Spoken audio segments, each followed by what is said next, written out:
महाराष्ट्राला हागणदारी मुक्त करण्यासाठी राज्य सरकारच्या पाणीपुरवठा विभागाकडून दरवाजा बंद अभियानाचा शुभारंभ करण्यात आलाय।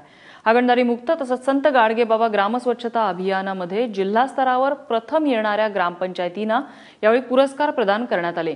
मुख्यमंत्री देवेंद्र फडणवीस, बिग बी अमिताभ बच्चन, केंद्रीय मंत्री नरेंद्र सिंह तोमर, पंकजा मुंडे, सदाभाऊ खोत यावेळी उपस्थित होते।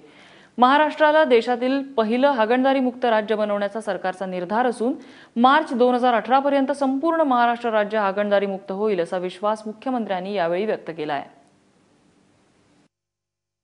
इसके जो क्रिएटिविटी थी उसमें बहुत से लोगों से जब चर्चा हुई तो सोचा गया कि क्या इसका शीर्षक क्या होना चाहिए। कई बार दरवाजा बंद जो था इसको लेकर के काफी चर्चा हुई, कुछ लोग इसके पक्ष में थे, कुछ विपक्ष में थे, लेकिन अंत में तय हुआ कि दरवाजा बंद का अर्थ ये हुआ कि जो भी खुले में शौच करते हैं उनके लिए एक ऐसा स्थान बना हुआ है जहां पर आप दरवाजा बंद करके अपना शौच कर सकते हैं। और दूसरा ये कि अगर आप गलत काम कर रहे हैं तो आप लोगों के लिए भी दरवाजा बंद है। तो